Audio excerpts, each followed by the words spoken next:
नमः शिवाय। हर हर महादेव शंभू। हर हर महादेव। जय माता दी। मित्रों, आपने बहुत सारे वैदिक अनुष्ठानों में या कहीं ना कहीं सात्विक पूजन में जो है गणेश जी का आराधन पूजन वंदन होते बहुत बार सुना होगा या देखा भी होगा। लेकिन कहीं ना कहीं जहाँ वैदिक जो ये हमारा पूजन है, जहाँ गणपति जी की पूजा जो है एक विशेष स्थान रखती है। क्या आप ये भी जानते हैं कि तंत्रा में भी गणेश जी के एक रूप का पूजन जो है वो किया जाता है?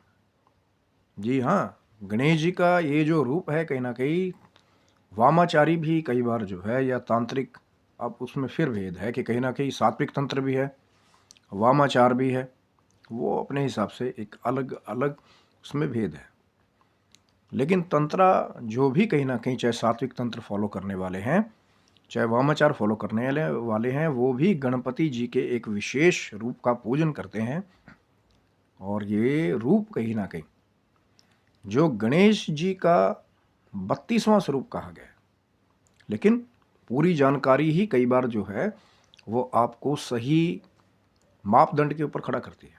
तभी तो मैं कहता हूँ ना कि पूरी जानकारी देखिए, वीडियो को अंत तक देखिएगा। कहीं ना कहीं ये जो गणपति जी का तांत्रिक रूप है कहीं ना कहीं ये बहुत ही शक्तिशाली और बहुत सारे मनोरथों को सिद्ध भी करने वाला है।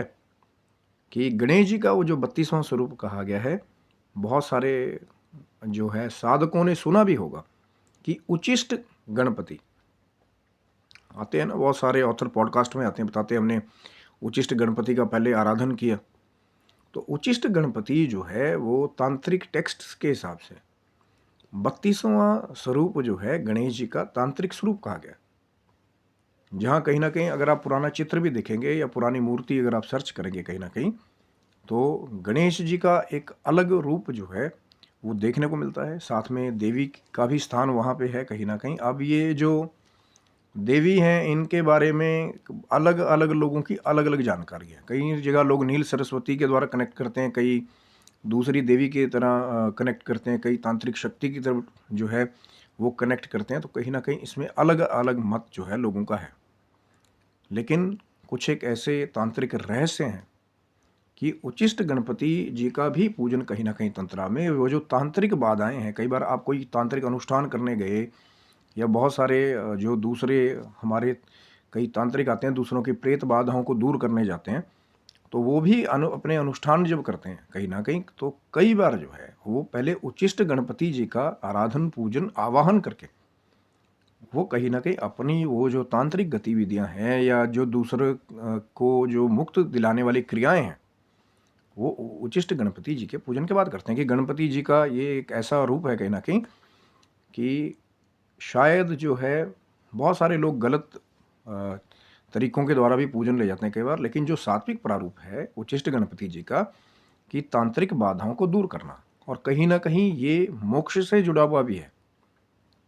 कि जैसे कोई आत्मा है या कई दूसरी एंटिटी है, वो कहीं किसी घर में या किसी जगह में वो टाइम जोन में जो है फंस के रह गई, तो वहाँ फिर कहीं ना कहीं उचिष्ट गणपति जी का आवाहन कई बार जो है वो उनको भी मुक्ति दिलाने का काम करता है। कि विघ्न बाधा दूर होगी ना, वो भी कहीं ना कहीं उनके साथ क्या हुआ नहीं हुआ, वो किसी नेगेटिव टाइम जोन में फंसे हुए हैं, लेकिन उनकी मुक्ति वहाँ पे हो जाना वो गणपति जी के रूप के द्वारा, यही उचिष्ट गणपति जी का कहीं ना कहीं आवाहन जो है बड़े बड़े तांत्रिक जो है वो करते हैं कहीं ना कहीं। लेकिन बहुत सारे और भी जो फल है कहीं ना कहीं सात्विक रूप से पूजन भी हो सकता है। कि कोई नेगेटिविटी आप पे हावी हो रही है तो उचिष्ट गणपति जी का पूजन या कहीं ना कहीं ध्यान आराधन जो है वो करके जो है वो जो तांत्रिक कुछ नेगेटिव अगर आपको लग रहा है कि कुछ फोर्सेज हैं उनको दूर किया जा सकता है। यही कहीं ना कहीं गणपति जी का वो जो रूप है। और दक्षिण भारत में बहुत जगह तो गणपति जी का पूजन जो है कहीं ना कहीं अगर किसी को संतान प्राप्ति नहीं हो रही है तो वहाँ भी इस फल की प्राप्ति के लिए उचिष्ट गणपति जी का जो पूजन है वो किया जाता है। देखिए, मैंने कहा ना कि हर एक चीज़ के दो पहलू हैं। कि सब कुछ दिया गया है पुराने ग्रंथों में, किताबों में। आप क्या प्रयोग करना चाहते हैं? जो सात्विक है वो सात्विक भाव से, सात्विक मार्ग से भी गणपति जी के स्वरूप का पूजन करते हैं। लेकिन जो कई दूसरे हैं, अब आप किसी दूसरे की बाधा काटने जा रहे हैं, वो एक अलग भाव है। या कोई अनुष्ठान आपका किसी के लिए बुरा करने जा रहे हैं और आपको ये लगे कि भैया मेरी चीज़ की जो भी मैं करने जा रहा हूँ क्रिया उसमें कोई विघ्न बाधा ना आए, तो उसके लिए भी कई लोग उच्चिष्ट गणपति जी का पूजन करते हैं। लेकिन याद रखिएगा कहीं ना कहीं कि ये प्रकृति है, सब कर्म बंधन से बंधे हुए हैं। अगर चीज़ों का आप सात्विक पूजन करेंगे, सात्विक उनका मापदंड होगा, तो हो सकता है आपको लाभ मिलेगा।